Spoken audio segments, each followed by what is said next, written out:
In a recent political development, the UK government has faced criticism for blocking Labour's attempt to scrap ministerial severance pay. The issue has gained attention as calls for reform intensify, with concerns raised about the current system's transparency and fairness. The Conservative Party has successfully blocked Labour's bid to eliminate ministerial severance pay, sparking a heated debate in the political arena. Despite mounting pressure, the government has resisted immediate reform, leading to further scrutiny of the existing system. The government has announced a review of ministerial severance payouts, aiming to assess the current framework's effectiveness. However, this falls short of immediate reform, leaving many questioning the government's commitment to addressing the concerns surrounding the transparency and fairness of ministerial severance payments. As the issue came to a vote in Parliament, MPs aligned with the Conservative Party rejected Labour's proposal, reinforcing the status quo.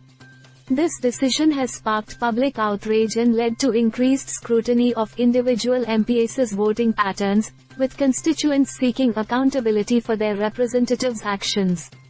The Labour Party has been at the forefront of advocating for changes to the rules governing ministerial severance payouts. They argue that the current system allows for excessive payments without proper justification, and reform is essential to ensure taxpayer money is used responsibly. The public, too, has expressed concerns about the lack of transparency in ministerial severance payouts. Calls for a more accountable and transparent system have grown louder, as citizens demand greater scrutiny of how public funds are allocated in the aftermath of ministers leaving their roles.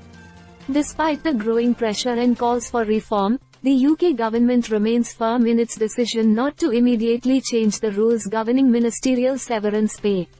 This has raised questions about the government's commitment to addressing public concerns and ensuring a fair and just use of taxpayer money. The debate over ministerial severance pay in the UK continues to be a contentious issue, with the government resisting immediate reform despite widespread calls for change. As the review process unfolds, the public and political observers will be closely monitoring developments, eager to see whether the government will ultimately yield to the demand for greater transparency and fairness in ministerial severance payouts.